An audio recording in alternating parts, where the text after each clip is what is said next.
Thanks to Cage International and the organizers at INSAF for bringing us together for the launch of this important. হাসিনার দুঃশাসন নিয়ে London ভিত্তিক মানবাধিকার সংগঠন cage international প্রণীত প্রতিবেদন out of the shadow of Hasina উপস্থাপন, পর্যালোচনা ও মতবিনিময় সভা অনুষ্ঠিত হয়েছে।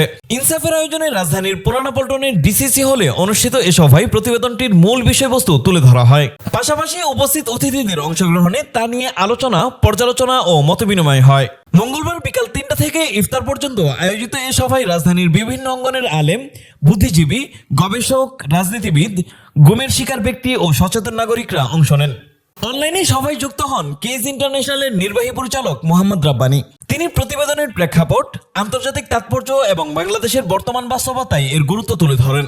এছাড়া প্রতিবেদনটির উপর বিস্তারিত বক্তব্য রাখেন লেখক ও অ্যাক্টিভিস্ট শেখ আহমদ রফিক, লেখক ও চিন্তক আসিফ আদনান, কাউন্সিল এগেইনস্ট ইনজাস্টিসের প্রধান শের মোহাম্মদ এবং গুমের ভুক্তভোগী মাসরুর আনোয়ার চৌধুরী। আরও বক্তব্য দেন খেলাফত আন্দোলন একাংশের মহাসচিব মুফতি ফখরুল ইসলাম, হেফাজত ইসলামের সহপ্রচার সম্পাদক মুফতি শরীফুল্লাহ, জাতীয় লেখক পরিষদের সভাপতি সৈয়দ শামসুল হুদা, জমিয়তের প্রচার সম্পাদক মুফতি ইমরানুল বারী সিরাজি, বরখাস্ত নৌবাহিনী কর্মকর্তা লেফটেন্যান্ট ইন্তিশার ইনজিমাম, বৈষম্যহীন কারামুক্তি আন্দোলনের secretary Mufti Shafiqul Islam, Bangladesh Islamic chamber of commerce and ইন্ডাস্ট্রিজের সেক্রেটারি মুফাজ্জল ইবনে মাহফুজ, এনসিপি নেতা মাওলানা সানাউল্লাহ খান, বৈষম্যহীন কারামুক্তি আন্দোলনের সাংগঠনিক সম্পাদক মুফতি আল আমিন সাকি, গুমের ভুক্তভোগী সংবাদ উপস্থাপক সালিহিন কাদির, গুমের ভুক্তভোগী আরাফাত তানভীর প্রমুখ। সভায় গুমের শিকার ব্যক্তিরা নিজেদের অভিজ্ঞতা ও ভোগান্তির কথা তুলে ধরেন। তারা জানান বেআইনি আটক, গোপন বন্দিশালা, নির্যাতন, দীর্ঘ কারাবাস, সামাজিক চাপ এবং আইনি হয়রানির মধ্য দিয়ে তাদের ও তাদের পরিবারের জীবন গভীরভাবে বিপর্যস্ত হয়েছে। কেইজের এই প্রতিবেদনে শেখ হাসিনার শাসনামলে বাংলাদেশে কিভাবে ধাপে ধাপে একটি সুসংগঠিত দমন পীড়নের ব্যবস্থা গড়ে ওঠে তার বিস্তৃত চিত্র তুলে ধরা হয়েছে।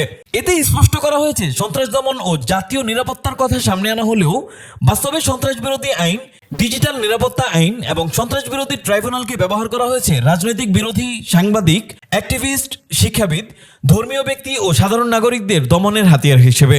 আইনের ভাষা, বিচারিক কাঠামো এবং নিরাপত্তা ব্যবস্থাকে কাজে লাগিয়ে কিভাবে ভিন্নমতকে অপরাধে পরিণত করা হয়েছে এবং সরকারের সমালোচকদের নিরাপত্তা হুমকি হিসেবে দাঁড় করানো হয়েছে সেই চিত্র প্রতিবেদনে উঠে এসেছে।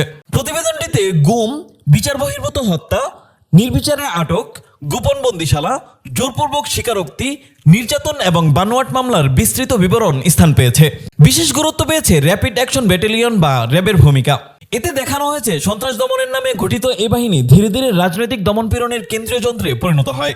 গুম, কথিত ক্রসফায়ার, শারীরিক ও মানসিক নির্যাতন এবং দায়মুক্তির সংস্কৃতির মধ্য দিয়ে জনমনে কিভাবে ভয় প্রতিষ্ঠা করা হয়েছিল তাও এতে স্পষ্টভাবে ফুটে উঠেছে। একই সঙ্গে বোঝানো হয়েছে এসব কোনো বিচ্ছিন্ন ব্যত্যয় ছিল না, বরং দীর্ঘমেয়াদী রাষ্ট্রীয় কৌশলের অংশ ছিল। প্রতিবেদনটির আরেকটি গুরুত্বপূর্ণ দিক হলো এতে শুধু সামগ্রিক অভিযোগ বা পরিসংখ্যান নয়, নির্দিষ্ট ভুক্তভোগীদের অভিজ্ঞতাও সামনে আনা হয়েছে। মাওলানা আবুল হোসাইন আল আমিন, আরাফাত তানভীর এবং মাসরুর আনোয়ার চৌধুরীর ঘটনার মাধ্যমে দেখানো হয়েছে কিভাবে এক এক ধরনের মানুষকে এক এক অজুহাতে টার্গেট করা হয়েছে। কারো ক্ষেত্রে ধর্মীয় পরিচয়, কারো ক্ষেত্রে অনলাইন কার্যক্রম, আবার কারো ক্ষেত্রে রাজনৈতিক মত, সামাজিক অবস্থান বা সমালোচনামূলক বক্তব্যকে নিপীড়নের কারণ বানানো হয়েছে। এর মাধ্যমে স্পষ্ট করা হয়েছে গুম ও রাজনৈতিক বন্দিত্ব কোনো বিচ্ছিন্ন ঘটনা ছিল না, বরং তা ছিল রাষ্ট্রীয় দমনযন্ত্রেরই অংশ।